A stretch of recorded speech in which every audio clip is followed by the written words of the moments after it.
Today, we are going to study articles, plurals, and countable and uncountable nouns. Phew! That sounds like a lot. Let's begin by learning about the articles a, an, and the. The good news is that there are only 3 articles in English: a, an, and the. These articles are separated into 2 groups, definite and indefinite. The is the only definite article. The is used to talk about specific nouns. And I have some more good news. It is used for all nouns, both singular and plural. Let's look at some examples of how the definite article, the, is used. The dog, the table, the dogs, the tables, the best. Now, let's have a look at the indefinite articles for singular nouns, a and an.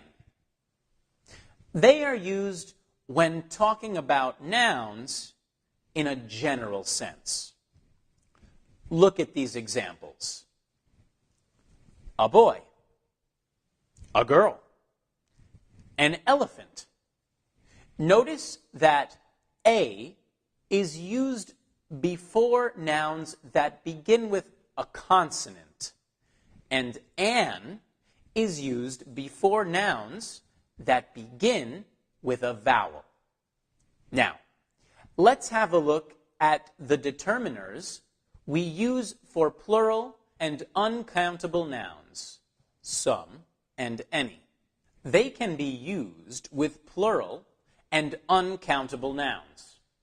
The general rule is that we use some in affirmative sentences, and we use any in negative sentences and questions.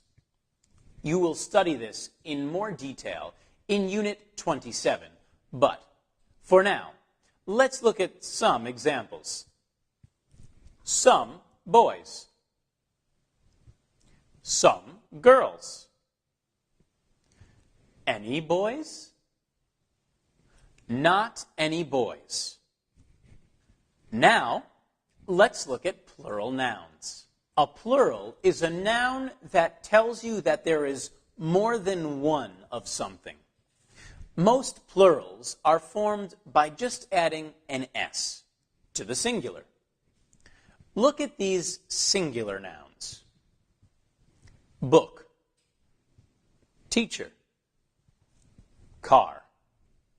Now, if we add an S to the noun, we can form the plural like this: books, teachers, cars.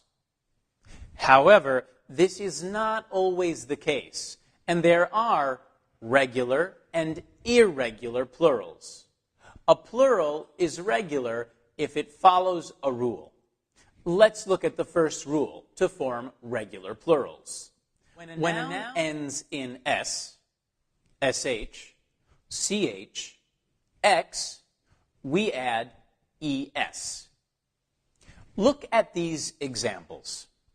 Bus becomes buses. Watch becomes watches. Brush becomes brushes. Let's look at the second rule to form regular plurals.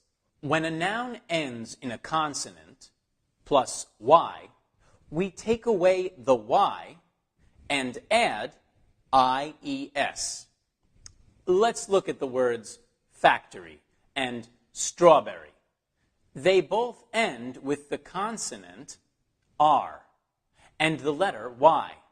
So the plural forms are factories and strawberries. However, When a noun ends in a vowel and a Y, no change is made, and you simply add on S, like in these examples. Boy becomes boys. Key becomes keys. Tray becomes trays. Let's look at the third rule to form regular plurals. When a noun ends in F, or FE, we take away the F, or FE, and add VES. Let's look at some examples. Wife becomes wives. Leaf becomes leaves.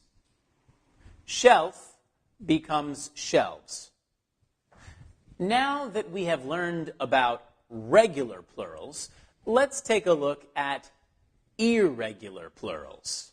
What you need to know about irregular plurals is that they are the exceptions to the rule. Just remember, the more you practice them, the easier they will be to remember. Let's take a look at some of them. I will first read the singular and then the plural. Man. Men. Woman. Women. Child. Children. Person. People. Foot. Feet. Tooth. Teeth. Mouse. Mice. Sheep. Sheep. Fish. Fish. Be sure to revise these. We also have only plural nouns. These are nouns that have no singular form. So the verb to be, for example, we use the form are and not is with them. Let's have a look at some. The trousers, the glasses, the scissors, the clothes. We can also say a pair of trousers or a pair of glasses, a pair of scissors, to use them as singular nouns. Finally, let's take a look at countable and uncountable nouns. Countable nouns are easy to remember. They are things that we can count. Let's look at some examples of things we can count. Tables, houses, cars, dogs, horses, windows, dollars, etc. We can say 1 table, 2 tables, 3 tables, etc. It's that easy. And lucky for us, uncountable nouns are just as easy to remember. They are nouns that cannot be counted as separate things, such as water, sugar, money, oil, sand, etc. One last thing to remember. Countable nouns have singular and plural forms, and uncountable nouns just have a singular form. The word some can be used with both countable and uncountable nouns. A good example of a countable noun is some dollars, and of an uncountable noun, some money.